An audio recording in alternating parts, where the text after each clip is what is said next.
আজকেই চলে যাচ্ছি? হ্যাঁ স্যার। কোথায় যাবে কিছু ভাবলি?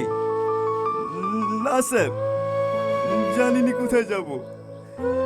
আমাদের পড়াশোনা করা হইলে না স্যার। কাঁদিস না, সব হবে। এই নে ধর, এটা তো ট্রান্সফার সার্টিফিকেট। নবগ্রামে আমার মামার বাড়ি, তুই আমার মামার বাড়ি যা।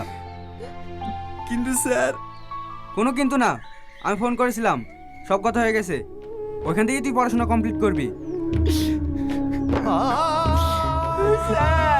আরে আরে, সব ঠিক আছে, ভালো করে পড়াশোনা করবি। তোর মায়ের স্বপ্ন তোকে পূরণ করতেই হবে।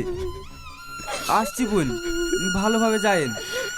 আপনি আমাদের যে উপকার করলেন এই ঋণ আমরা জীবনেও শোধ করতে পারবো না। আর আরে কাঁদেন না বোন, টনি পড়াশোনা সত্যি খুব ভালো। দেখবেন ও একদিন অনেক বড় জায়গায় পৌঁছে যাবে। এ টনি, ওখানে পৌঁছে গিয়ে একবার ফোন করে দিস। আসছি।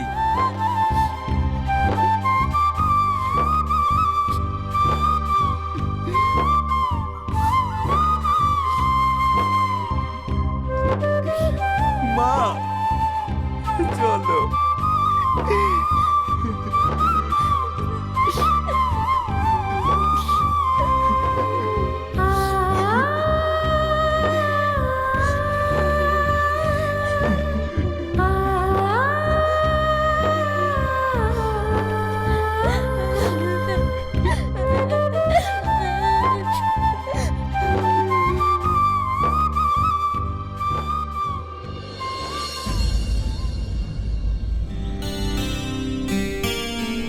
কোথায় যাচ্ছি নাকি দাদা? হ্যাঁ হ্যাঁ দাদার ভাবি গেলে একটু শ্বশুর বাড়ি যাচ্ছি। ও দাদা শুনিছো, থানা নতুন ওসি এসছে।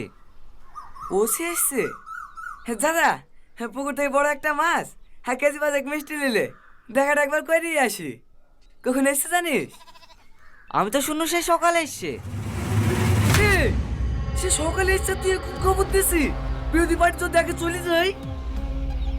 দাদা তাড়াতাড়ি পুকুর থেকে মাছটা ধরে লাগা, আমি না অন্য কেউ পারছি মিষ্টি লাইনতে। ঠিক আছে দাদা। ওগো, লোকা থেকে $1,00,000 ব্যাগ দাও দিনে। যাবা না? আরে যাবো, কিছু বোঝো না নাকি? এক্ষুনি কি বিরোধী দল হাত করে নিলে গ্রামে থাকা মুশকিল লেগে যাবে। ঠিক আছে দিচ্ছি, একটা জায়গাতে বেরিয়েও শান্তি নাই।